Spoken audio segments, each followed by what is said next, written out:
Praise lord, హల్లెలూయా. దేవుని నామానికి స్తోత్రాలు. మీ అందరికీ నా వందనాలు తెలియజేస్తున్నాను. Jyothirmayi with Jesus YouTube channel ద్వారా ఈ యొక్క సామాజిక మాధ్యమం ద్వారా ఏకీభవిస్తున్నటువంటి మీ అందరికీ ప్రేమపూర్వక వందనాలు తెలియజేస్తున్నాను. మరి యొక్క శ్రేష్టమైనటువంటి పునరుద్ధాన దినములోనికి నిలిపినటువంటి గొప్ప దేవునికి ఒకసారి స్తుతులు చెల్లిద్దాం. హల్లెలూయా. మరి వాక్య భాగంలోనికి వెళ్ళబోయే ముందు కొద్ది నిమిషాలు ప్రార్థన చేసుకుందాం. స్తోత్రములు స్తోత్రములు స్తోత్రములు నాయనా. మహాపరిశుద్ధుడ, మహాగణుడ, గొప్ప దేవ, నీకే వేలాది కోట్ల వందనాలు స్తుతులు స్తోత్రాలు చెల్లిస్తున్నాం తండ్రి.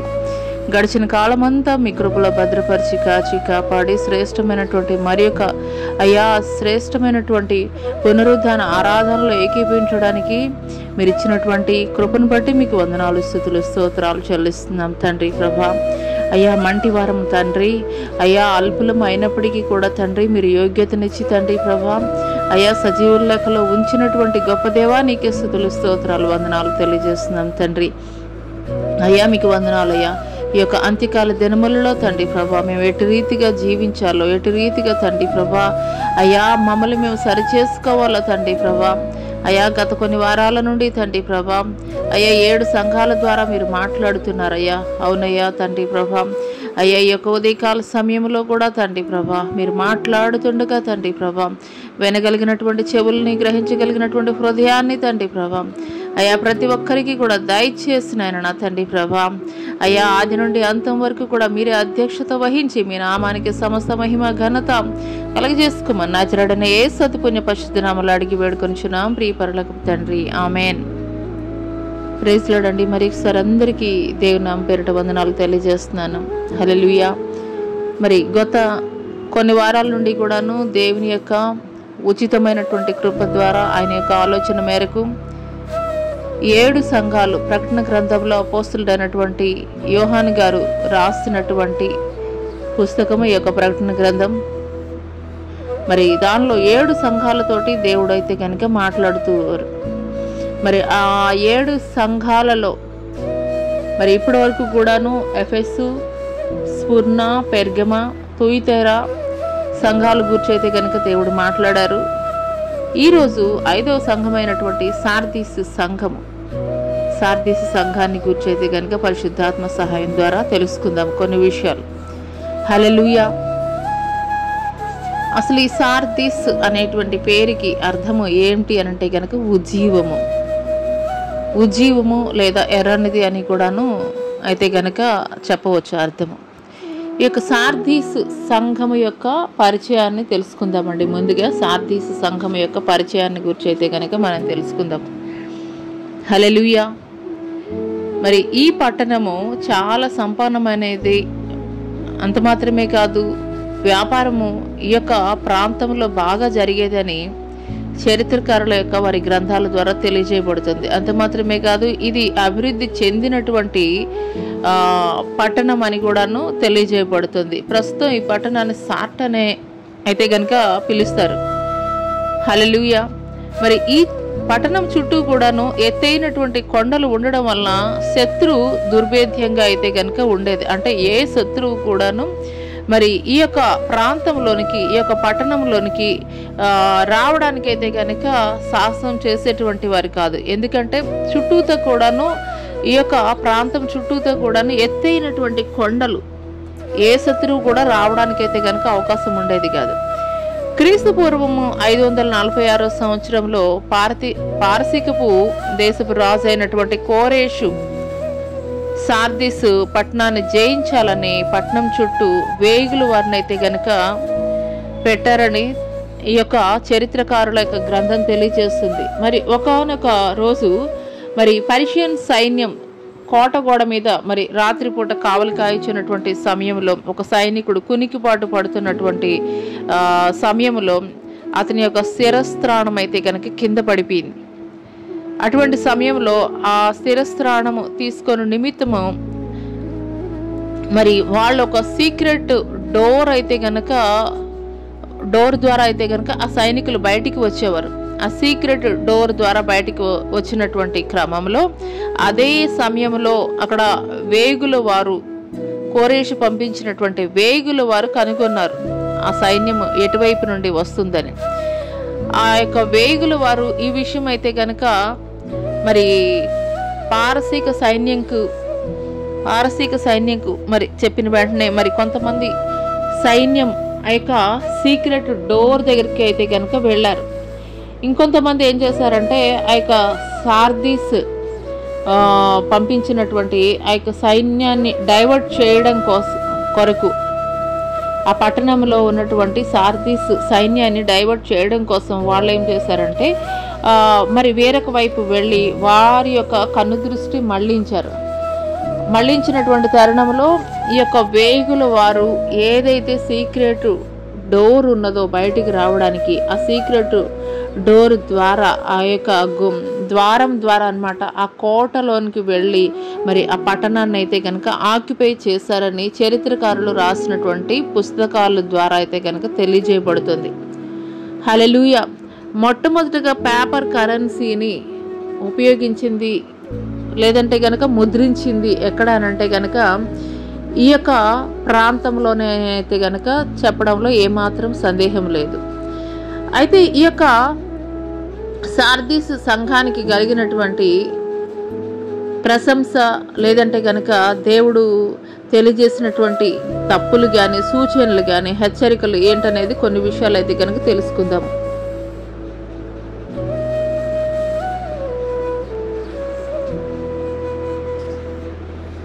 హల్లెలూయా. ఈ యొక్క సార్దీస్ సంఘాన్ని గురించి దేవుడు మాట్లాడుతున్నటువంటి మాటలు, సార్దీసులో ఉన్న సంఘపు దూతకు ఇలాగు వ్రాయుము, 7 నక్షత్రములను దేవుని 7 ఆత్మలను గలవాడు చెప్పు సంగతులేవనగా, నీ క్రియలను నేను ఎరుగుదును. ఏమనగా, జీవించుచున్నానన్న పేరు మాత్రం ఉన్నది గాని నీవు మృతుడవే. నీ క్రియలు నా దేవుని ఎదుట సంపూర్ణమైనవిగా నాకు కనబడలేదు గనుక జాగరూకుడవై చావనై ఉన్న మిగిలిన వాటిని బలపరచుము. నీవెలాగూ ఉపదేశము పొందితివో ఎలాగూ వింటివో జ్ఞాపకం చేసుకొని దానిని గైకొనుచు మారు మనసు పొందుము. నీవు జాగరూకుడవై ఉండని ఎడల నేను దొంగ వలె వచ్చేదను, ఏ గడియను నీ మీదకి వచ్చేదనో నీకు తెలియదు. అయితే తమ వస్త్రములను అపవిత్రపరచుకొనని కొందరు సార్దీసులో నీ యొద్ద ఉన్నారు. వారు అర్హులు కనుక తెల్లని వస్త్రములు ధరించుకొని నాతో కూడా సంచరించెదరు. జయించువాడు అలాగున తెల్లని వస్త్రములు ధరించుకొనును. జీవ గ్రంథములో నుండి అతని పేరు ఎంత మాత్రము తుడుపు పెట్టగా నా తండ్రి ఎదుటను ఆయన దూతల ఎదుటను అతని పేరు ఒప్పుకొందును. సంఘములతో ఆత్మ చెప్పుచున్న మాట చెవిగలవాడు వినుగాక. హల్లెలూయా. ఇది సార్దీసు సంఘాన్ని గురించి. అయితే సార్దీసు సంఘం యొక్క పరిచయాన్ని గురించి అయితే కనుక మనం తెలుసుకుందాము.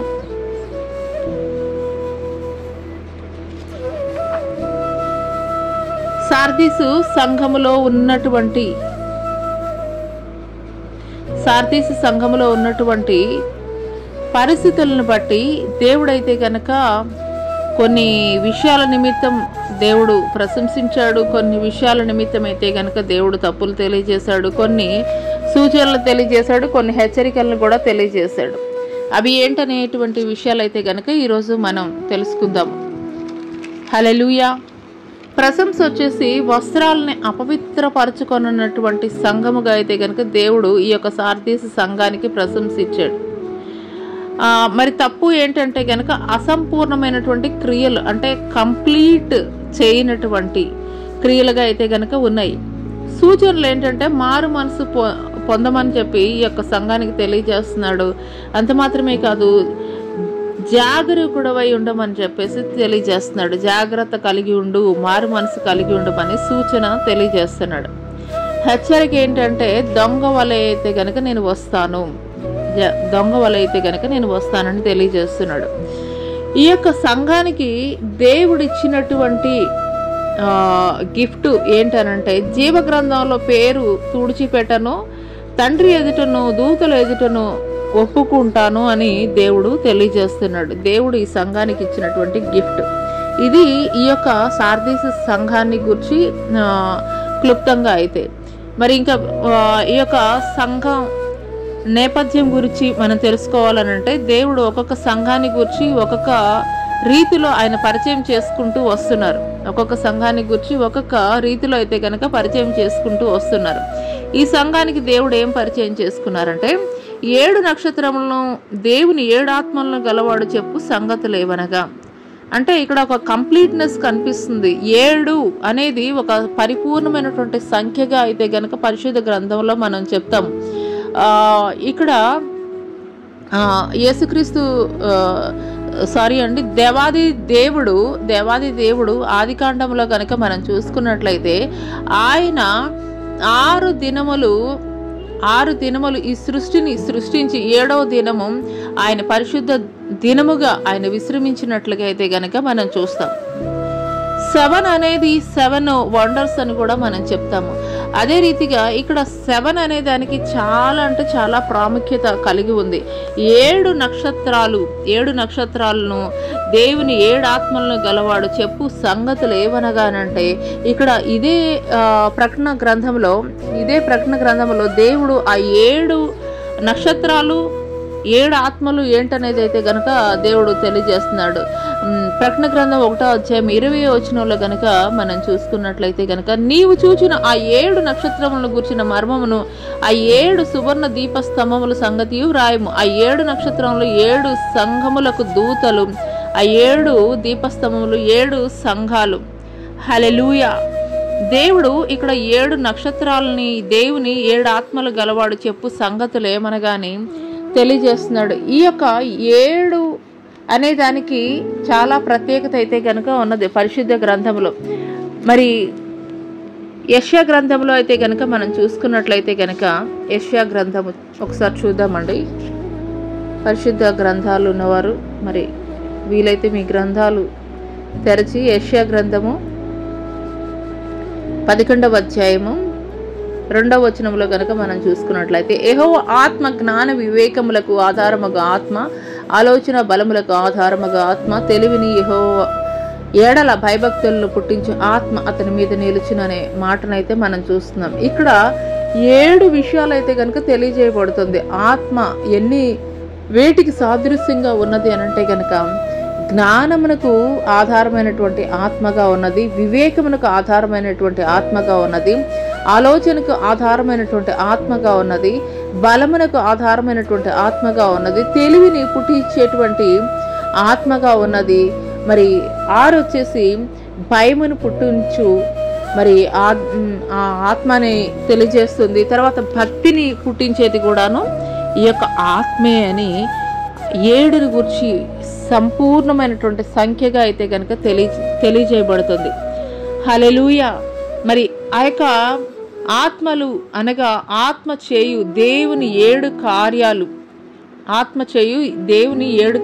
ఇప్పుడు మనం చదువుకున్నటువంటి యెషయా గ్రంథం 11వ అధ్యాయం 2వ వచనంలో 7 కార్యాలు ఏంటంటే జ్ఞానం ఇస్తుంది, వివేకం ఇస్తుంది, ఆలోచన ఇస్తుంది, బలం ఇస్తుంది, తెలివినిస్తుంది, భయాన్ని మరి తెలియజేస్తుంది, భక్తిని కూడా పుట్టించేది. ఈ యొక్క 7 అనేది సంపూర్ణతను సూచిస్తుంది. సంఘాల మీద మరి ఫుల్ కమాండ్ అథారిటీ అనేది ఆయనకి మాత్రమే ఉన్నది. ఈ యొక్క 7 సంఘాల మీద కూడాను అధికారము కలిగినటువంటి వ్యక్తి ఎవరు అనంటే గనక దేవాది దేవుడే అని తెలియజేయ నిమిత్తమే ఈ యొక్క సార్దీస్ సంఘముతోటి దేవుడు ఈ రీతిగా అయితే గనక పరిచయం చేసుకున్నారు. హల్లెలూయా. ఇక్కడ మనం చూసుకున్నట్లయితే ఈ సంఘముతోటి ఏ రీతిగా మాట్లాడారంటే నీ క్రియలు నేను ఎరుగుదును, ఏమనగా జీవించుచున్నావు అన్న పేరు మాత్రం ఉన్నది కానీ నీవు మృతుడవే అని మాట్లాడుతున్నారు. నీ క్రియలను నేను ఎరుగుదురు, ఏమనగా జీవించుచున్నావు అన్న పేరు మాత్రం ఉన్నది కానీ నీవు మృతుడవే. హల్లెలూయా. హల్లెలూయా. ఇక్కడ మరి స్ఫున్న సంఘముతోటి దేవుడైతే కనుక ఒక మాట మాట్లాడతాడు. నీ శ్రమను నీ దరిద్రతను నేను ఎరుగుదును, అయినను కూడా నీవు ధనవంతుడవే అని ఒక మాట అయితే మాట్లాడతాడు. అంటే ఆ సంఘములో పరిస్థితులు ఎట్లున్నాయంటే అన్నీ కూడాను ప్రతికూలమైనటువంటి పరిస్థితులే ఉన్నాయి. మరి క్రైస్తవులకి అనుకూలమైనటువంటి పరిస్థితులుగా లేవు. అయినప్పటికీ కూడాను ఆత్మీయ స్థితిలో ఎక్కడ కూడాను వారు సడలిపోయినటువంటి వారిగా లేరు, తొట్టిల్లిపోయినటువంటి వారిగా లేరు. కానీ ఈ యొక్క సార్దీసు సంఘంతో దేవుడు ఏం మాట్లాడుతున్నారండి? నీ క్రియలు నేను ఎరుగుదును, ఏమనగా జీవించుచున్నావు అన్న పేరు మాత్రం ఉన్నది కానీ నీవు మృతుడవే. హల్లెలూయా. క్రియలు లేని విశ్వాసం మృతము అని దేవుని లేఖనం తెలియజేస్తుందండి. క్రియలు లేని విశ్వాసం మృతము అని దేవుని లేఖనం తెలియజేస్తుంది. అవును, దేవుణ్ణి వెంబడిస్తున్నటువంటి నీవు నేను కూడాను మరి దేవుని మాటలు కేవలం చెప్పే వరకు మాత్రమే కాదు కానీ క్రియారూపకంగా మనం చేసేటువంటి వారముగా ఉండాలి. క్రియారూపకంగా కూడాను మనం చేసి చూపించాలి. దేవుడి యొక్క గుణగణాలని మనం ప్రత్యక్షపరుచుకునేటువంటి వారంగా ఉండాలి. క్రియల రూపంలో మనం చూపించేటువంటి వారముగా ఉండాలి. దేవుని యొక్క ప్రేమతత్వం కానీ, క్షమాతత్వం కానీ, లేదా మరి దేవుడు చూపించేటువంటి వారి ఎడల పొరపాటు చేసినటువంటి వారిని కూడాను, అయ్యా వీరేం చేస్తున్నారు, వీరెరుగురు దయచేసి క్షమించి ఓర్చుకునే తత్వం కానీ, సహనము, ఇవన్నీ కూడాను దేవుని యొక్క గుణగణాలు. మరి ఈ గుణగణాలని మరి నువ్వు కలిగి ఉంటున్నావా? ఈ గుణగణాలని క్రియారూపకంగా నువ్వు చూపించగలుగుతున్నావా? నేను దూషించేటువంటి వారిని, నీకు వ్యతిరేకంగా మాట్లాడేటువంటి వారిని కూడాను, అయ్యా వీరే ఏం మాట్లాడుతున్నారో వీరికి తెలియదయ్యా, దయచేసి క్షమించయ్యా అని సిలువలో ఉన్నటువంటి క్రీస్తు ఏ రీతిగా మాట్లాడారో అదే రీతిగా నువ్వు మాట్లాడగలుగుతున్నావా?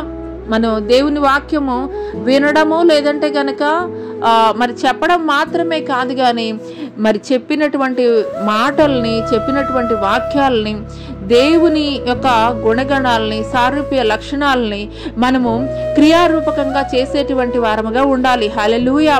మరి ఒక స్టూడెంట్ని కనుక మనం చూసుకున్నట్లయితే వాళ్ళకి కొన్ని ప్రాజెక్ట్ వర్క్స్ అని చెప్పేసి ఇస్తారు. టీచర్ ఆల్రెడీ అక్కడ స్కూల్లో తెలియజేస్తారు, అది ఎలా చేయాలి ఏంటనేటువంటి విషయము లెసన్ రూపంలో చెప్తారు, పాఠంగా చెప్తారు. అయినప్పటికీ కూడాను స్టూడెంట్స్కి ఏం చేస్తారు, అది ప్రాక్టికల్గా ఇంకా అర్థమయ్యే రీతిలో వారికి కూడా తెలవాలని, లేదంటే ఇతరులకి చూపించే రీతిగా సైన్స్ ఎగ్జిబిషన్ అని కొన్ని స్కూల్స్లో పెడతా ఉంటారు. వారు తయారు చేస్తూ ఉంటారు, ఆ ప్రాజెక్ట్ వర్క్ తయారు చేసి చూపిస్తూ ఉంటారు. అదే రీతిగా మరి విననటువంటి మరి నీవు నేను కూడా చేయవలసింది ఏంటంటే మరి దేవుని వాక్యాన్ని మన హృదయాల్లో భద్రపరచుకోవాలి. వాక్యానుసారంగా జీవించగలిగేటువంటి జీవితాన్ని మనం కలిగి ఉండాలి. అట్టి రీతిగా కలిగి లేని రోజున దేవుడు ఇక్కడ మాట్లాడుతున్నారు, సార్దీసు సంఘముతో నీ క్రియలను నేను ఎరుగుదును, ఏమనగా జీవించుచున్నావు అన్న పేరు మాత్రం ఉన్నది కానీ నీవు మృతుడవే. హల్లెలూయా, హల్లెలూయా. క్రియలు లేని అటువంటి విశ్వాసం ఏ రీతిగా మృతమని లేఖనం తెలియజేస్తుందో అదే రీతిగా క్రీస్తుని వెంబడిస్తున్నటువంటి నీవు నేను కూడాను మన క్రియల్లో మరి ఆయనను పోలి క్రియలు జరిగించకపోయినట్లయితే కనుక మృతమే అని దేవుడు తెలియజేస్తున్నాడు. హల్లెలూయా. ఈ యొక్క ఉదయకాల సమయంలో దేవుడు నీతోటి మాట్లాడుతున్నప్పుడు ఇంకను కూడాను సరి చేసుకోవాల్సినవి, దిద్దుబాటు చేసుకోవాల్సినవి మరి తీసి నీ హృదయంలో నుండి తీసి పక్కన పెట్టాల్సినవి ఏమున్నాయో, లేదా కలుపుకోవాల్సినవి ఏమున్నాయో, దేవుడు నిన్ను హెచ్చరిస్తున్నప్పుడు, దేవుడు నిన్ను గద్దిస్తున్నప్పుడు, దేవుడు నీకు జ్ఞాపకం చేస్తున్నప్పుడు ఖచ్చితంగా అయితే గనక మన హృదయంలోనికి తీసుకోవాలి. హల్లెలూయా. ఇక ఉదయకాల సమయంలో దేవుడు మాట్లాడుతున్నాడు.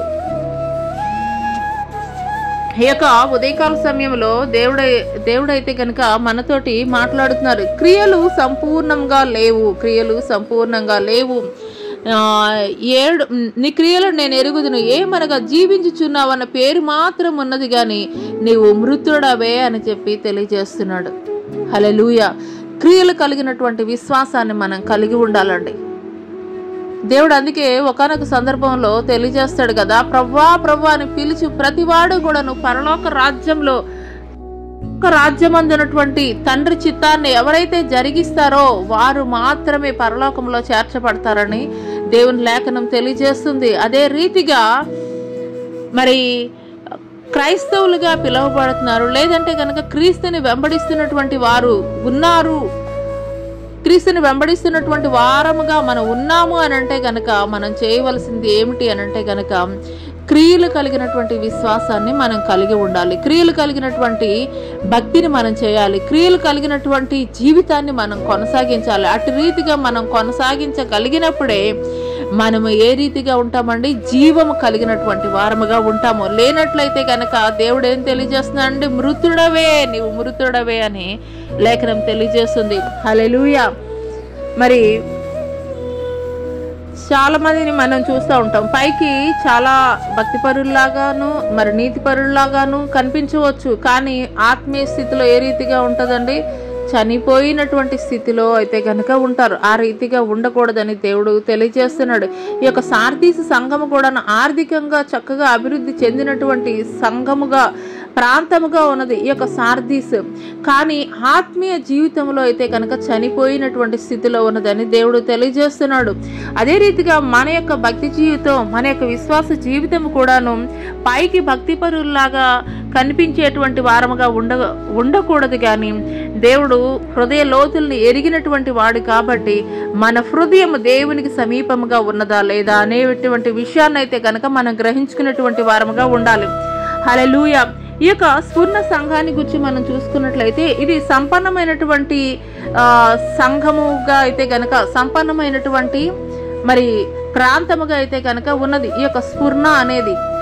కానీ దోచుకోబడినటువంటి స్థితిలో అయితే కనుక ఉన్నది. దోచుకోబట్టడం అని అంటే కనుక ఉండడం అయితే ఆ యొక్క ప్రాంతం సంపన్నమైనటువంటి ప్రాంతముగా ఉన్నది. కానీ ఆత్మీయ స్థితిలో ఏ రీతిగా ఉన్నది అని అంటే కనుక మృతి చెందినటువంటి స్థితిలో ఉన్నది, దోచుకోబడినటువంటి స్థితిలో ఉన్నది. హల్లెలూయా. ఈ యొక్క ఉదయకాల సమయంలో దేవుడు నీతోటి మాట్లాడుతున్నప్పుడు మనుషుల ఎదుట భక్తి చూపించుకునేటువంటి వారముగా ఉండాలని దేవుడు కోరుకోవట్లేదు. కానీ హృదయాంతరంగాల నుండి కూడాను నీ యొక్క క్రియల ద్వారా కూడాను దేవుని నామాన్ని ఘనపరచాలి. దేవుని యొక్క ఆలోచనని, దేవుని యొక్క గుణగణాలని క్రియల ద్వారా మనం ఇతరులకి చూపించేటువంటి వారముగా ఉండాలని దేవుడు కోరుకుంటున్నాడు. హల్లెలూయా. ఇక్కడ ఎఫెసీ, స్ఫూర్ణ, పెర్గమ సంఘాలు మరి శ్రమలు ఎదుర్కొన్నారు, బ్రతికి ఉన్నటువంటి సంఘాలుగా అయితే గనక ఉన్నాయి. కానీ సార్దీసు సంఘంలో దేవుడు ఏం మాట్లాడుతున్నారని అంటే గనక చనిపోయినటువంటి స్థితిలో నీవు ఉన్నావు, ఆత్మీయ స్థితిలో నువ్వు చనిపోయినటువంటి స్థితిలో నీవు ఉన్నావు అని చెప్పి మాట్లాడుతున్నారు. హల్లెలూయా. హల్లెలూయా. పోరాటం కలిగి ఉండాలి. క్రైస్తవుడు అనేవాడు ఎప్పుడు కూడా పోరాటం కలిగి ఉండాలి, మంట కలిగి ఉండాలి, రోషం కలిగి ఉండాలి. దేవుని కొరకు నిలబడడానికి ఒక చనిపోయినటువంటి చేపను చూసినట్లయితే గనక నీటి ప్రవాహము ఎటువైపు వెళుతుంటే అటువైపు కొట్టుకుని వెళ్ళిపోతుంది. కానీ ఒక బ్రతికి ఉన్నటువంటి చేప ఆ రీతిగా కొట్టుకుని వెళ్ళిపోదు, నీటికి ఎదురొడ్డి అది ప్రయాణం చేస్తూ ఉంటుంది. ఎందుకంటే దానిలో జీవం ఉన్నది కాబట్టి. అదే రీతిగా ఆత్మీయ స్థితిలో నువ్వు జీవం కలిగి ఉన్నట్లయితే గనక మనుషులను మెప్పించాలని, మనుషులను సంతోష పెట్టాలని, లేదంటే మనుషుల యొక్క మర్యాదల్ని నేను అనుసరించాలని చెప్పేసి నీవు అనుకోవు కాదు. కానీ మరి నేను దేవుణ్ణి సంతోష పెట్టాలి. మనుషులు నన్ను తిట్టుకున్నా పర్వాలేదు, మనుషులు నన్ను దూషించినా పర్వాలేదు, కానీ నా దేవుని దృష్టిలో నేను యథార్థంగా ఉండాలి. నా దేవుని దృష్టిలో నేను బ్రతికున్నటువంటి స్థితిలో ఉండాలి, ఆత్మీయ స్థితిలో అని నీవు అనుకోవాలి. హల్లెలూయా. హల్లెలూయా. ఒక మృతమైనటువంటి చేప నీటి ప్రవాహానికి ఏ రీతిగా కొట్టుకొని వెళ్ళిపోతుందో అదే రీతిగా ఈ లోకములో జరుగుతున్నటువంటి కార్యాల వైపు, మనుషుల యొక్క ఆలోచనల వైపు, పద్ధతుల వైపు నీవు ఆ మృతమైనటువంటి చేప ఏ రీతిగా కొట్టుకుని వెళ్ళిపోతుందో ఆ రీతిగా నువ్వు కొట్టుకుని వెళ్ళిపోకూడదని దేవుని లేఖనం తెలియజేస్తుంది. పరిశుద్ధాత్మ దేవుడు మాట్లాడుతున్నారు. నువ్వు బ్రతికి ఉన్నటువంటి స్థితిలో నీవు ఉన్నట్లయితే, ఆత్మీయ స్థితిలో నీవు బ్రతికి ఉన్నటువంటి స్థితిలో నీవు ఉన్నట్లయితే కనుక పోరాడుతావు, ఎదురొడ్డి నిలిచి ఉంటావు, రోషం కలిగి నిలబడతావు. ఈరోజు నీవు అలా నిలబడలేదు, ఈరోజు నేను అలా లేను అని చెప్పి నీ మనస్సాక్షి నీకు తెలియజేస్తున్నట్లయితే గనక నువ్వు మృతమైనటువంటి స్థితిలో నీ యొక్క ఆత్మీయ స్థితి ఉన్నదని దేవుడు గుర్తు చేస్తున్నాడు. హల్లెలూయా. హల్లెలూయా. దేవుని కోసం మనం నిలబడేటువంటి వారముగా ఉండాలి. అవన్నీ శ్రమలు ఎదురైనా, శోధనలు ఎదురైనా, ఏది ఎదురైనా కానీ ఏమి ఎదురైనా కానీ మనము దేవుని కొరకు నిలబడేటువంటి వారముగా మనం ఉండాలని దేవుని లేఖనం తెలియజేస్తుంది. హల్లెలూయా. ఒక చిన్న మరి ఎగ్జాంపుల్ కనుక మనం చూసుకున్నట్లయితే కనుక మరి లాజరు ధనవంతుడినే మనం చూసుకున్నట్లయితే, లాజరు బ్రతికున్నన్ని రోజులు కూడాను మరి తనకి సరైనటువంటి ఆహారం లేదు, లేదంటే దేవుని మందిరంలోనికి వెళ్ళేటువంటి అర్హత లేదు. మరి ఆ యొక్క గుమ్మం బయటే ఉండేటువంటి పరిస్థితి. ఈ యొక్క ధనవంతుడు చక్కగా మరి సన్నపు నార వస్త్రాలు ధరించుకొని ఆ మందిరంలోనికి వెళ్ళి ఘనంగా ప్రార్థన చేసుకునేటువంటి వెసులుబాటు ఉన్నది. కనీసము దేవుని వైపు తలెత్తి పైకి చూడడానికి కూడాను, అయ్యా నాకు యోగ్యత లేదయ్యా, నాకు యోగ్యత లేనటువంటి వాడనయ్యా నేను అని ప్రార్థన చేసినటువంటి ప్రార్థన ఈ యొక్క లాజరు ప్రార్థన. కానీ ధనవంతుడు ఏమని ప్రార్థన చేస్తున్నాడంటే, అయ్యా నీకు ఇలాగ కానుకలు ఇచ్చాను, ఈ రీతిగా నేను మందిరానికి సహకారిగా ఉన్నాను, ఇలాగ తనను తాను అతిశయించుకుంటూ ఉన్నాడు. కానీ ఒకానొక దినము మరి లాజరు మరణించాడు, ధనవంతుడు మరణించాడు. కానీ లాజరు ఎక్కడున్నాడంటే అబ్రహాము రొమ్మున ఆనుకొని ఉన్నాడు. కానీ ఈ యొక్క ధనవంతుడు ఎక్కడ ఉన్నాడు అని అంటే కనుక మరి అగ్నిగుండంలో పడవేయబడి ఉన్నాడు. అక్కడ అడుగుతున్నాడు, అయ్యా ఒక్క మరి నీటి చుక్కనైనా కానీ నాకు ఇవ్వయ్యా, నేను తట్టుకోలేకపోతున్నాను ఈ వేడిని అని. హల్లెలూయా, హల్లెలూయా. ఇక్కడ ఈ భూలోకం మీద మనం ఎంత అతిశయం కలిగి ఉన్నాము, ఎంత హుందాగా ఉన్నాము, ఎంత దర్జాగా ఉన్నాము మనుషుల దృష్టిలో అనేది కాదండి. రేపు మరణిస్తే మన జీవితం పరిస్థితి ఏంటి? మన ఆత్మ నశించి నరకాగ్ని గుండానికి వెళ్ళకూడదు అని అంటే సిద్ధపాటు చేయవలసింది ఎక్కడ అనంటే కనుక భూమి మీదేనండి. భూమి మీదే ఆ సిద్ధపాటు. అప్పుడు ధనవంతుడు అడుగుతాడు కదా, అయ్యా అబ్రహాము, భూమి మీద నా సహోదరులు ఉన్నారు, వారికి నేను కొంచెము సువార్త ప్రకటించి వస్తానంటే మరి ఇక్కడికి వచ్చినటువంటి వారు మరలా తిరిగి వెళ్ళేటువంటి అవకాశం లేదని అబ్రహాము తెలియజేస్తున్నాడు. హల్లెలూయా, హల్లెలూయా. ఈ యొక్క ఉదయకాల సమయంలో ఇంతవరకు నువ్వు చేసినటువంటి భక్తి, విశ్వాసము కేవలం మనుషులను మెప్పించేటువంటి భక్తిగానే ఉన్నదా? మనుషులను సంతోషపెట్టేటువంటి భక్తిని నువ్వు చేస్తున్నావా? ఆత్మీయ స్థితి అదే రీతిగా ఉంటుందా? ఆత్మీయ స్థితిని అదే రీతిగా నువ్వు కొనసాగిస్తున్నావా? జాగ్రత్త. ఒక ధనవంతుడు ఈ భూమి మీద నివసించినంత కాలము కూడా అష్టైశ్వర్యాలను కూడా పొందుకుని ఉన్నాడు, తనను తాను హెచ్చించుకుంటూ. కానీ మరణించిన తర్వాత నిత్య నరకాగ్నిగుండంలో ఉన్నాడు. ఏమాత్రం విలువలేనటువంటి ఒక లాజరు అబ్రహాము రొమ్మున ఆనుకొని ఉన్నాడు. హల్లెలూయా. మనుషులు చూపించేటువంటి మెప్పు వద్దండి మనకి. మనుషులు చూపించే మెప్పు వద్దు, వాళ్ళని సంతోష పెట్టాలనేటువంటి భక్తి వద్దు. దేవా నీకు ఒక్కడికి నచ్చితే చాలయ్యా, నీ ఒక్కడు మెప్పు నాకు చాలయ్యా, మనుషులు మెచ్చుకున్నా మెచ్చుకోకపోయినా కానీ పర్వాలేదు. ఈ రీతిగా మనం భక్తి చేసేటువంటి వారంగా ఉండాలి. హల్లెలూయా.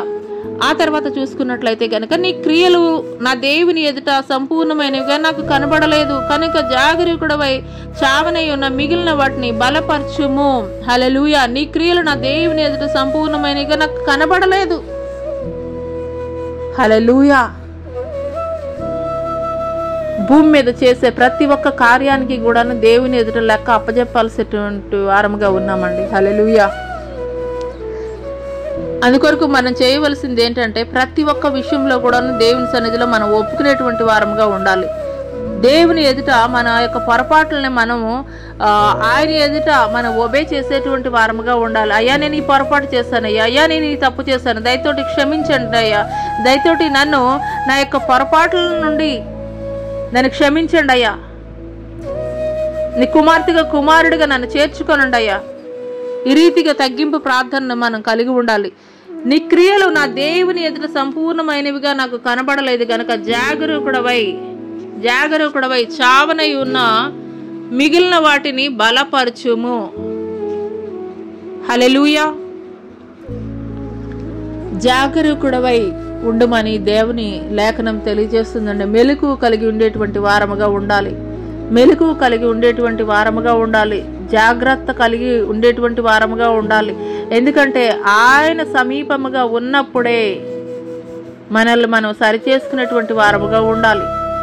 ఆయన సమీపముగా ఉన్నప్పుడే మనల్ని మనం సరిచేసుకునేటువంటి వారముగా ఉండాలి.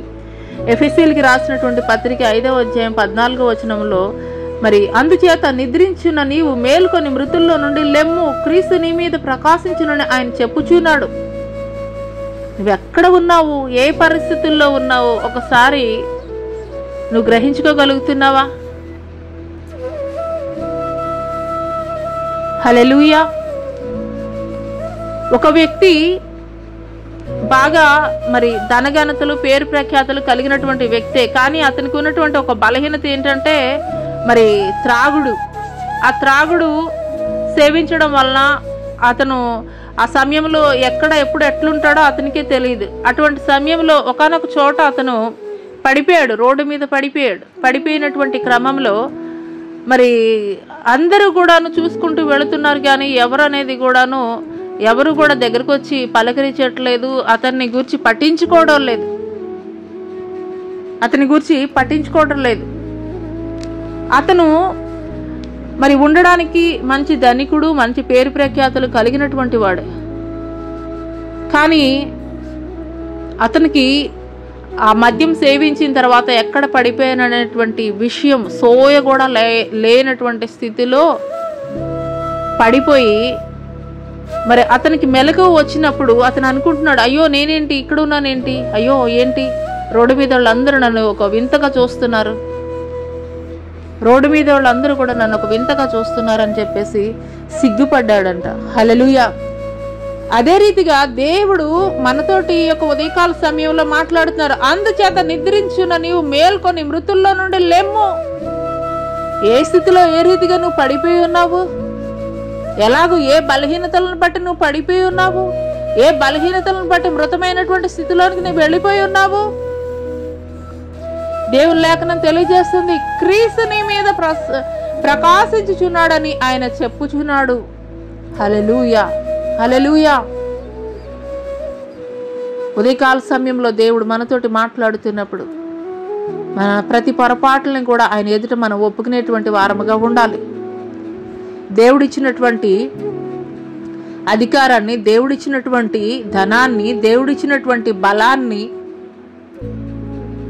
సమస్తాన్ని కూడా నువ్వు దేవుని కొరకు, దేవుని నామ మహిమార్థమై నువ్వు ఉపయోగించగలుగుతున్నావా, లేదా నీ స్వచిత్తం కొరకు నువ్వు ఉపయోగిస్తున్నావా? హల్లెలూయా. చాలా మంది దేవుని మందిరానికి వచ్చేది పరిస్థితులు మెరుగుపరచబడాలని, కానీ దేవుడు ఆశీర్వదించిన తర్వాత ఆ యొక్క భక్తి ఏమైపోతుందో తెలియదు, ఆ విశ్వాసం ఏమైపోతుందో తెలియదు, ఆ ఉపవాస ప్రార్థనలు ఏమైపోతాయో తెలియదు. మరలా తిరిగి లోకంలో కలిసిపోతారు, లోకానుసారంగా జీవించేటువంటి వారుగా ఉంటారు. హల్లెలూయా. దేవుడిచ్చినటువంటి ప్రతి తలాంతు కూడా దేవుని కొరకు, దేవుని నామ మహిమార్థమై మనం ఉపయోగించేటువంటి వారముగా ఉండాలి. హల్లెలూయా. అదే రీతిగా యెషయా గ్రంథము 60వ అధ్యాయం 1వ వచనంలో కనుక మనం చూసుకున్నట్లయితే ఈ రీతిగా తెలియజేస్తున్నాడు దేవుడు, లెమ్ము తేజరిల్లుము, యెహోవా మహిమ నీ మీద ఉదయించెను, యెహోవా మహిమ నీ మీద ఉదయించెను. హల్లెలూయా, హల్లెలూయా. దేవుని యొక్క మహిమ మన మీద ప్రకాశిస్తున్నప్పుడు మనం సోమరిలాగాను మనం ఉండడానికి వీలు లేదని దేవుని లేఖనం తెలియజేస్తుందండి. హల్లెలూయా, హల్లెలూయా. అందుకోసమే సామెతల్లో తెలియజేస్తుంటది, సోమరి ఎందాక కునికేదను, ఇంకను కూడా నిద్రించదునని నువ్వు అనుకుంటావు. చీమల వద్దకు వెళ్ళి చూడు, అవి వేసవి కాలమునే అవి ధాన్యాన్ని సమకూర్చుకుంటాయి. హల్లెలూయా. ఆయన రాకడ సమీపముగా ఉన్నదండి, ఆయన రాకడ సమీపముగా ఉన్నది. మనం సిద్ధపడేటువంటి వారముగా ఉండాలి. ఆయన మనకి సమీపముగా ఉండగానే మనల్ని మనం సరిచేసుకున్నటువంటి వారముగా ఉండాలి.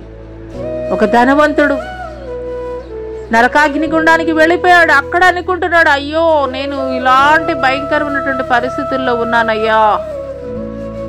అక్కడ పశ్చాత్తాపడుతున్నాడు. ఒక ధనవంతుడిలాగా నీవు నేను కూడా ఉండకూడదనంటే ఈ సువార్త అందించబడుతున్నప్పుడే, ఈ మాటలు ద్వారా దేవుడు నీతోటి మాట్లాడుతున్నప్పుడే ఇంకా సరి చేసుకోవాల్సినవి, మార్చుకోవాల్సినవి, వదిలివేయాల్సినవి, విడిచిపెట్టాల్సినవి ఏమైనా దేవుడు నీకు జ్ఞాపకం చేస్తున్నట్లయితే కనుక నిర్లక్ష్యం వద్దు, విడిచిపెట్టేద్దాం. హల్లెలూయా.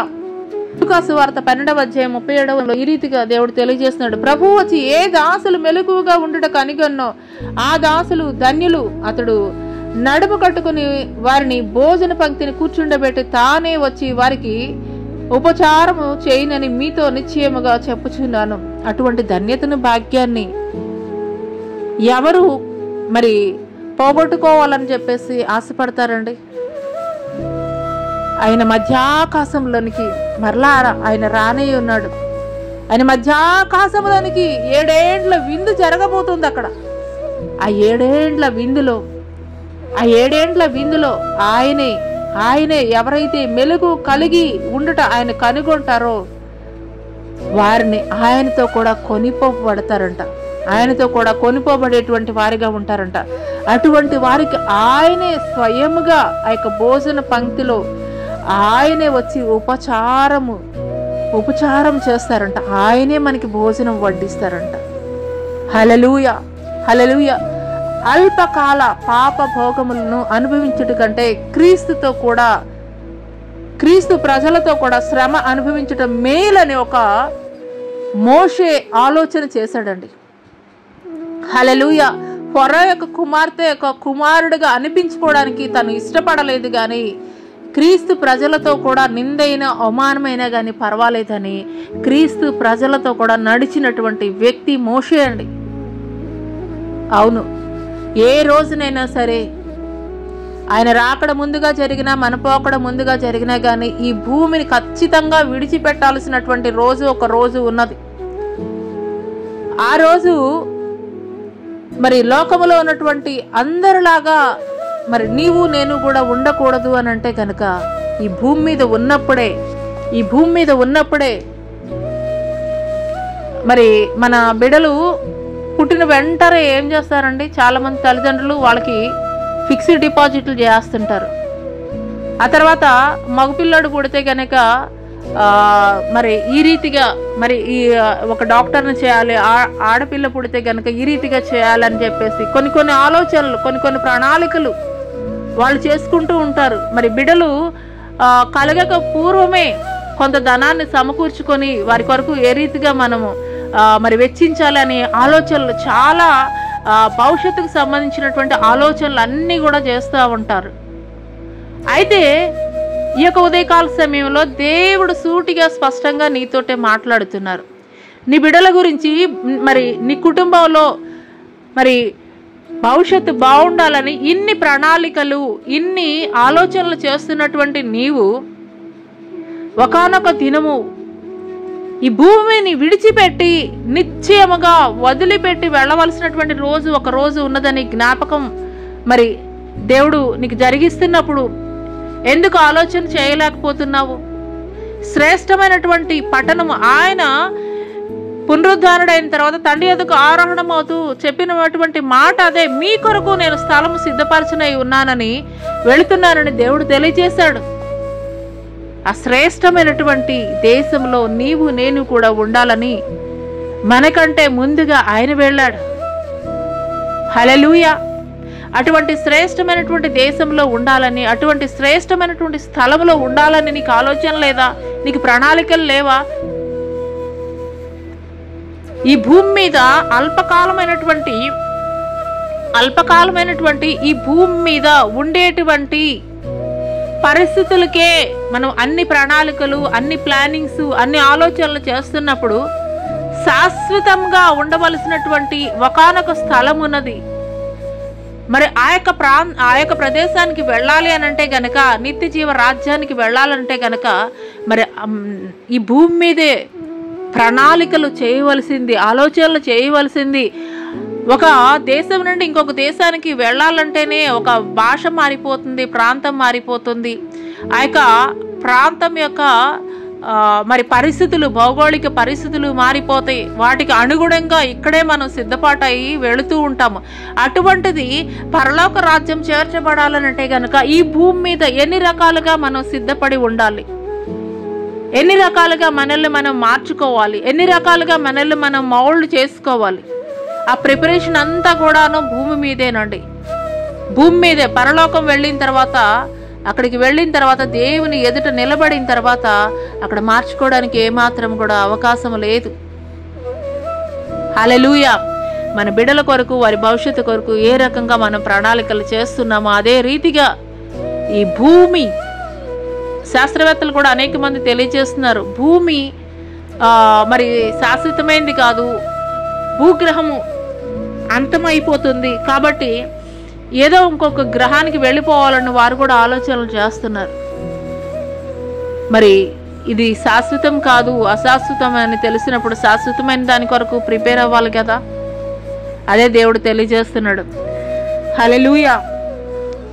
ఆ తర్వాత దేవుడు మాట్లాడుతున్నది ఏమిటంటే గనక, ఎలాగు వింటావో, నీవు ఎలాగూ ఉపదేశం పొందుతావో, ఎలాగూ వింటావో జ్ఞాపకం చేసుకుని దాన్ని గైకొంచు మారు మనసు పొందుము. నీవు జాగరూకుడవై ఉండని ఎడల నేను దొంగ వలె వచ్చేదను, ఏ గడియను నీ మీదకి వచ్చేదనో నీకు తెలియదు. నీవు జాగరూకుడవై ఉండాలి. హల్లెలూయా. జాగరూకుడవై ఉండాలి. ప్రస్తుతానికి మన భారతదేశాన్ని కావలి కాయచున్నటువంటి వారు త్రివిధ దళాలు కూడాను ఎంత అలర్ట్గా ఉన్నాయండి, ఎంత అలర్ట్గా ఉన్నాయి. శత్రు దేశము వేసేటువంటి ప్రతి దాడులను కూడా తిప్పు కొట్టాలనేటువంటి ఆలోచనలతోటి తిప్పి కొడుతూ ఎంత అటెంటివ్గా ఉన్నాయి. త్రివిధ దళాలు కూడాను ఎంత అటెంటివ్గా ఉన్నాయి. మన దేశ నాయకులు, మన ప్రధానులు కూడాను ఎంత మరి ఫోకస్ చేస్తూ అటెంటివ్గా ఉన్నారు దేశ భద్రత నిమిత్తమై.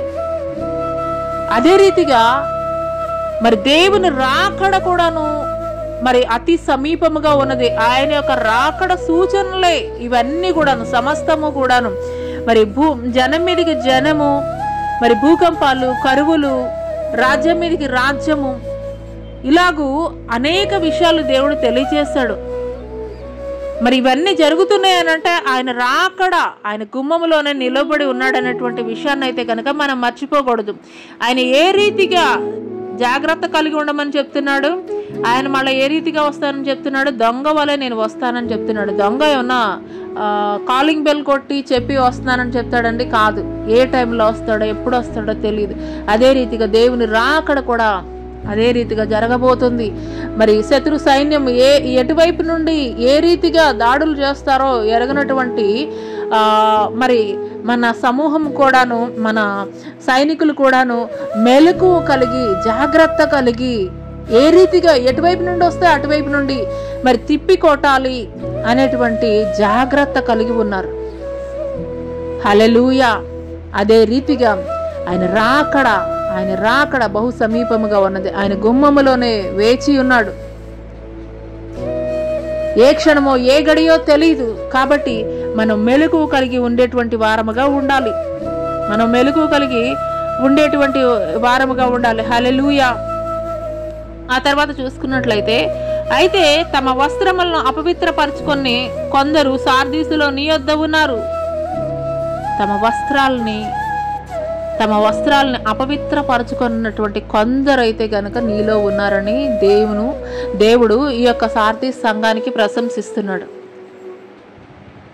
వస్త్రము దేనికి సాదృశ్యంగా ఉన్నది అని అంటే గనక ఆధ్యాత్మికమైనటువంటి జీవితానికి సాదృశ్యంగా ఉన్నది, పరిశుద్ధతకి సాదృశ్యంగా ఉన్నది. ఆధ్యాత్మికమైనటువంటి జీవితానికి, పరిశుద్ధతకి సాదృశ్యంగా ఉన్నది. కాబట్టి ఒక డ్రెస్ మీద ఏదైనా ఒక మురికి పడినట్లయితే కనుక, డస్ట్ పడినట్లయితే ఆ మురికి పోయేంత వరకు కూడాను ఎంత మరి ఎన్ని రకాల సోప్స్ వాడి దాన్ని క్లీన్ అయ్యేంత వరకు కూడాను శుభ్రం చేస్తూ ఉంటాము. అదే రీతిగా ఇక్కడ దేవుడు మాట్లాడుతున్నారు. అయితే తమ వస్త్రములను అపవిత్రపరచుకొనని కొందరు సార్దీసులో నీ యొద్ద ఉన్నారు. కొందరు ఉన్నారు, వారు అర్హులు కనుక తెల్లని వస్త్రములు ధరించుకుని నాతో కూడా సంచరించెదరు. ఇక్కడ అందరూ అని చెప్పట్లేదు, సార్దీసు సంఘంలో ఉన్నటువంటి అందరూ అని చెప్పి దేవుడు తెలియజేయట్లేదు. కానీ అంటే అక్కడ ఉన్నటువంటి పరిస్థితులు ఎలాంటి పరిస్థితులు అయినప్పటికీ కూడాను దేవుని పక్షంగా నిలబడినటువంటి వారు ఉన్నారు. అక్కడ ఉన్నటువంటి పరిస్థితులు ఏ రీతిగా ఉన్నప్పటికీ కూడాను దేవుని పక్షంగా నిలబడినటువంటి వారైతే కనుక అక్కడ ఉన్నారు. అటువంటి వారైతే కనుక అర్హులు అని దేవుడు తెలియజేస్తున్నాడు. మరి ప్రకటన గ్రంథము ఒకసారి చూద్దామండి. ప్రకటన గ్రంథము 7వ అధ్యాయము 13-14 వచనాల్లో కనుక మనం చూసుకున్నట్లయితే, పెద్దల్లో ఒకడు తెల్లని వస్త్రములు ధరించుకుని ఉన్న వీరెవరు, ఎక్కడ నుండి వచ్చిరని వారిని అడిగెను. అందుకు నేను, అయ్యా నీకే తెలియననగా అతడు ఇలాగూ నాతో చెప్పెను, వీరు మహాశ్రమల నుండి వచ్చిన వారు, గొర్రెపిల్ల రక్తముతో తమ వస్త్రములను ఉదుగుకొని వాటిని తెలుపు చేసుకొనిరి. హల్లెలూయా. వీరెవరంటండి? కొంతమంది అని చెప్పేసి ఇక్కడ దేవుడు తెలియజేశాడు కదా. కొంతమంది వాళ్ళు, ఆ కొంతమంది ఏంటి? మహాశ్రమలు. మా శ్రమలు అంటే మామూలు శ్రమలు కాదండి, మహాశ్రమలు. అలాంటి శ్రమల్లో కూడాను వారు తొట్రిల్లు పోలేదు. కానీ గొర్రెపిల్ల దేవుని యొక్క రక్తములో వారి యొక్క వస్త్రాలని ఉదుక్కున్నటువంటి వారుగా ఉన్నారని ఇక్కడ పరిశుద్ధ గ్రంథం తెలియజేస్తుంది. హల్లెలూయా, హల్లెలూయా. అందుకొరకే మరి దావీదు బెత్షెబాతో పాపం చేసిన తర్వాత దేవుడిని అడుగుతూనే ఉంటాడు, వెంబడిస్తూనే ఉంటాడు. అయ్యా నా పాపములు కెంపు వలె ఎర్రనివైనను, అవి హిమము కంటే తెల్లగా మార్చేయ అని చెప్పి ఆయన్ని వేడుకుంటూనే ఉంటాడు. హల్లెలూయా. అదే రీతిగా ఇక్కడ సార్దీసు సంఘంలో కూడాను కొంతమంది ఉన్నారని దేవుడు తెలియజేస్తున్నాడు. సార్దీసులో నీ యొద్ద ఉన్నారు అపవిత్రపరచుకొని, అయితే తమ వస్త్రములను అపవిత్రపరచుకొనని కొందరు సార్దీసులో నీ యొద్ద ఉన్నారు, వారు అర్హులు గనక తెల్లని వస్త్రములు ధరించుకొని నాతో కూడా సంచరించెదరు. హల్లెలూయా. దేవునితోటి సంచరించేటువంటి భాగ్యం ఎవరికి ఉంటుంది అని అంటే కనుక ఇక్కడ మరి లేఖనం తెలియజేస్తుంది కదా, మహాశ్రమల్లో కూడాను దేవుని పక్షంగా నిలబడి మరి దేవుని యొక్క రక్తములో కడగబడినటువంటి వారుగా ఉన్నారు. వారి యొక్క వస్త్రాలని దేవుని యొక్క రక్తములో కడుగుకున్నటువంటి వారుగా ఉన్నారు. అటువంటి వారు దేవునితో కూడా సంచరించేటువంటి అదృష్టాన్ని అయితే కనుక వారు కలిగి ఉన్నారని దేవుడు తెలియజేస్తున్నారు. మత్తయి సువార్త 5వ అధ్యాయం 8వ వచనంలో మనం చూస్తాం, హృదయ శుద్ధి గల వారు ధన్యులు, వారు దేవుని చూచెదరని. ఎవరికి అటువంటి అదృష్టం కలిగి ఉంటుందని దేవుడు తెలియజేస్తున్నాడు అండి.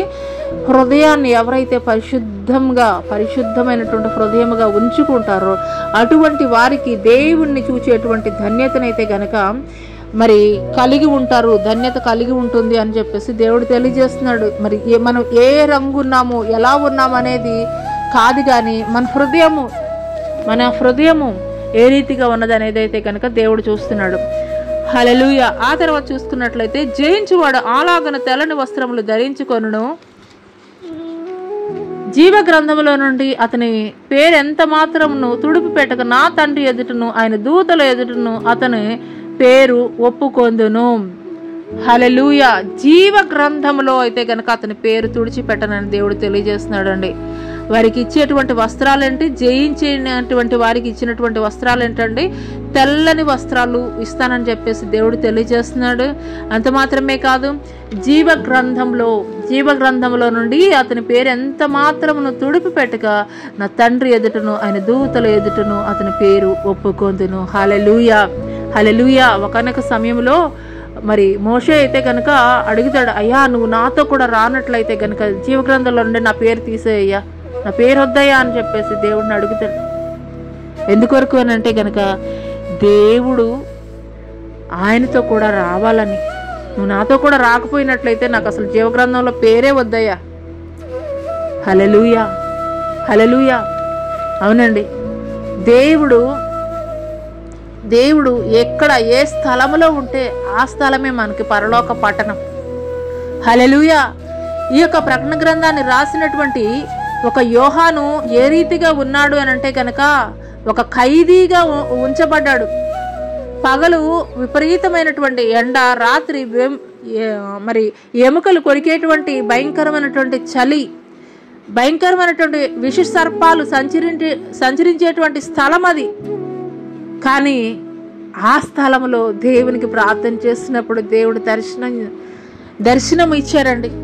ఈ యొక్క ప్రకటన గ్రంథాన్ని రాయడానికి, పరలోక పట్టణాన్ని చూడడానికి అటువంటి అదృష్టాన్ని ఈ యొక్క యోహానికి దయచేశాడండి. హల్లెలూయా, హల్లెలూయా. అదే రీతిగా ఈ యొక్క ఉదయకాల సమయంలో ఈ మాటలు వింటున్నటువంటి నీవు నేను కూడా దేవుణ్ణి అడగాలి, అయ్యా నువ్వు ఎక్కడుంటే అక్కడ, నేను ఎక్కడుంటే అక్కడ నీవు ఉండాలయ్యా, నువ్వు ఉండాలయ్యా. నీ తోడు లేకుండా నాకు వద్దయ్యా, నీ తోడు లేకుండా నాకు అష్టైశ్వర్యాలు ఇచ్చినా కానీ నాకు వద్దయ్యా. ఒక మోషే ఏ రీతిగా అడిగాడో ఆ రీతిగా మనం అడిగేటువంటి వారంగా ఉండాలి. ఆయన ఎక్కడ ఉంటే అక్కడే పరలోక రాజ్యం, ఆయన ఎక్కడ ఉంటే అక్కడే పరలోక పట్టణం. ఇక్కడ దేవుడు తెలియజేస్తున్నాడు, మరి జయించినటువంటి వారికి తెల్లని వస్త్రాలను ఇస్తానని అంటున్నాడు. అంత మాత్రమే కాదు, వారి పేరుని జీవగ్రంథంలో నుండి అసలు ఎంత మాత్రం కూడా నేనైతే కనుక తీసివేయను. మరి నా తండ్రి ఎదుట, దేవదూతల ఎదుట కూడాను వీరు ఇటువంటి శ్రేష్టమైనటువంటి భక్తి చేసినటువంటి వారని నేను ఒప్పుకుంటాను అని చెప్పేసి సాక్ష్యం ఇస్తానని దేవుడు తెలియజేస్తున్నాడు. హల్లెలూయా. సంఘములతో ఆత్మ చెప్పుచున్న మాట చెవిగలవాడు వినుగాక. హల్లెలూయా, హల్లెలూయా. ఈ యొక్క ఉదయకాల సమయంలో ఆత్మీయమైనటువంటి చెవులను మనం కలిగి ఉండేటువంటి వారముగా ఉండాలి. ఆత్మీయమైనటువంటి చెవులను మనం కలిగి ఉండేటువంటి వారముగా ఉన్నప్పుడు దేవుడు మాట్లాడే ప్రతి మాట కూడా సూటిగా, స్పష్టంగా, తేటగా మనం వినగలిగేటువంటి వారముగా ఉంటాము. హల్లెలూయా. ఈ యొక్క సార్దీస్ సంఘముతోటి దేవుడు మాట్లాడుతున్నారు. నీ క్రియలను నేను ఎరిగి ఉన్నాను, కానీ అయితే మరి నీవు చనిపోయినటువంటి స్థితిలో అయితే కనుక నీ క్రియలు ఉన్నాయని దేవుడు తెలియజేస్తున్నాడు. హల్లెలూయా. ఆత్మీయ స్థితిలో ఎప్పుడు మనం పడిపోయేటువంటి వారముగా ఉండకూడదండి. ఎప్పటికప్పుడు మరి పూర్వకాలంలో కట్టెల పొయ్యిలు మీద వంట చేస్తూ ఉండేవారు. ఆ కట్టెల పొయ్యిలు ఒకవేళ తడిచిపోయి ఉన్నటువంటి కట్టెలు అనుకోండి మండవు. అదే ఎండినటువంటి కట్టెలు ఒక 2 కట్టెలు పెడితే అవి చక్కగా మంటనిస్తూ ఉంటాయి, అవి చక్కగా వెలుగుతూ ఉంటాయి. ఆ యొక్క వెలుగుతున్న వాటిల్లో మరి కొంచెం తడున్నది పెట్టినా కానీ ఆ కాలుతున్నటువంటి కట్టెలతో పాటు ఈ పచ్చి ఉన్నటువంటి కట్టె కూడాను మరి అది కూడా కాలుతూ ఉంటుంది, అది కూడా మంటనిస్తూ ఉంటుంది. హల్లెలూయా. అదే రీతిగా నీ యొక్క భక్తి జీవితం, నీ యొక్క విశ్వాస ప్రయాణము ఎవరితోటి ఉండాలంటే మంట కలిగి, రోషం కలిగి, దేవుని కొరకు నిలబడేటువంటి బిడలతోటి నీ యొక్క స్నేహం కానీ, నీ యొక్క జీవిత ప్రయాణం కానీ కొనసాగిస్తున్నట్లయితే గనక ఒకవేళ ఏదైనా పరిస్థితులను బట్టి చల్లారిపోయినటువంటి స్థితిలోకి వెళ్ళిపోయినా కానీ పక్కనున్నటువంటి వారి ఆత్మీయ స్థితిని బట్టి, ఆత్మీయ జీవితాన్ని బట్టి నీ జీవితం కూడా వెలిగించబడేటువంటి స్థితిలో ఉంటుంది. హల్లెలూయా. దేవుడు యొక్క సంఘానికి ఇచ్చినటువంటి ప్రశంసలు. హల్లెలూయా, హల్లెలూయా. ఈ యొక్క సంఘానికి దేవుడు ఇచ్చినటువంటి ప్రశంస ఏమిటి అనంటే కనుక ఆయన జీవ గ్రంథంలో నుండి నీ పేరు ఎంత మాత్రం కూడా నేను తుడిచిపెట్టను అని చెప్పేసి దేవుడు తెలియజేస్తున్నాడు. అంత మాత్రమే కాదు, నా తండ్రి ఎదుటను, దూతల ఎదుటను కూడా నిన్ను గురించి నేను సాక్ష్యము ఇస్తానని చెప్పేసి దేవుడు తెలియజేస్తున్నాడు. ఇది ఎవరికి ఇటువంటి స్పెషల్ ఆఫరు, స్పెషల్ మరి ట్రీట్మెంట్ ఎవరికి అనంటే కనుక మహాశ్రమల్లో నుండి కూడాను వచ్చినటువంటి వారు వారి యొక్క వస్త్రాలని గొర్రెపిల్ల యొక్క రక్తములో ఉదుక్కున్నటువంటి వారికి. హల్లెలూయా. ఎలాంటి పరిస్థితులు ఎదురైనప్పటికీ కూడాను దేవుని పక్షంగా ఎవరైతే నిలబడతారో వారి పేర్లు జీవగ్రంథంలో వ్రాయబడి ఉంటాయి. తుడిచిపెట్టను, తెల్లని వస్త్రాలు ఇస్తానని చెప్తున్నాడు. తండ్రి ఎదుట, దూతల ఎదుట కూడా నేను ఒప్పుకుంటానని దేవుడు తెలియజేస్తున్నాడు. హల్లెలూయా. అటి కృప దేవుడు మీకు దయచేయను గాక. ఆమేన్. ప్రార్థన చేసుకుందాము. స్తోత్రములు స్తోత్రములు స్తోత్రములైనా మహాపరిశుద్ధుడ మహాగణుడ గొప్ప దేవ, నీకే వేలాది కోట్ల వందనాలు స్తుతులు స్తోత్రాలు చెల్లిస్తున్నాం తండ్రి. సార్దీసు సంఘములో నాయన నా తండ్రి ప్రభా క్రియలు నాయన మృతమైనటువంటి స్థితిలో ఉన్నాయని తండ్రి ప్రభా జాగరూకుడవై ఉండమని తెలియజేస్తున్నావయ్యా. మెలుగు కలిగి ఉండమని తెలియజేస్తున్నావయ్యా. దొంగ వలె నేను వస్తానని మీరు తెలియజేస్తున్నారయ్యా. అయ్యా మీకు స్తోత్రాలయ్యా. అవునయ్యా, అటువంటి పరిస్థితుల్లో కూడా మృతమైనటువంటి అయ్యా భక్తి కలిగినటువంటి ఆ యొక్క సంఘములో కూడా తండ్రి ప్రభా కొంతమంది అయితే కనుక ప్రత్యేకింపబడినటువంటి వారు ఉన్నారని తండ్రి ప్రభా మీరు పిలుస్తున్నారయ్యా. అట్టి వారికి నాయన నా తండ్రి ప్రభా మీరు తెల్లని వస్త్రాలు ఇస్తానని తండ్రి ప్రభా అదే రీతిగా తండ్రి జీవగ్రంథంలో నుండి వారి పేరు ఎంత మాత్రము కూడా నేను తీసివేయనని మాట్లాడుతున్నారయ్యా. తండ్రి మీకు స్తోత్రాలయ్యా. నా తండ్రిని ఎదుట దేవదూతల ఎదుట నేను ఒప్పుకుంటాను, నేను వారిని గురించి సాక్ష్యం చెప్తానని మీరు మాట్లాడుతున్నారయ్యా. అటువంటి ధన్యత భాగ్యము తండ్రి ప్రభా కూడి ఉన్న అయ్యా ప్రతి బిడ్డకి కూడా తండ్రి దయచేయండి తండ్రి ప్రభా. ఇంకను కూడా తండ్రి ప్రభా మృతమైనటువంటి స్థితిలో ఆధ్యాత్మిక విషయంలో తండ్రి ప్రభా ఎవరైతే ఉన్నారో అటు వారందరిలో కూడా మంట రోషము తండ్రి ప్రభా నీ కొరకు నిలబడేటువంటి తండ్రి ప్రభా అయా పౌరుషము కలిగి ఉండటకు కృప చూపించమని తండ్రి ఇంతవరకు నేను చేసినటువంటి ప్రార్థన ఈ కుటుంబాలకి దీవెనకరంగా ఆశీర్వాదకరంగా మేలుకరంగా మార్చమని నజరుడైన యేసు అతి పుణ్య పరిశుద్ధ నామములో అడిగి వేడుకొనుచున్నాం ప్రియ పరలోకపు తండ్రి. ఆమేన్. తండ్రి అయినటువంటి దేవుని దయ, కుమారుడైనటువంటి యేసుక్రీస్తు వారి యొక్క కృప, పరిశుద్ధాత్మ యొక్క అన్యోన్య సహవాసం ఆయన సన్నిధి ఈ భూలోకంలో ఉన్న సకల పరిశుద్ధులకు ఈ యొక్క సామాజిక మాధ్యమం ద్వారా ఎంతమంది బిడ్డలైతే వింటున్నారో వారందరి జీవితాల్లో దేవుడు నూతనమైనటువంటి కార్యములు జరిగించునుగాక. ఆమేన్. యేసు రక్తమే జయం, శిల రక్తమే జయం, అపవాది క్రియల అనంత నాశనం ప్రభు యేసు నాకు సంపూర్ణ విజయం కలుగునుగాక. ఆమేన్.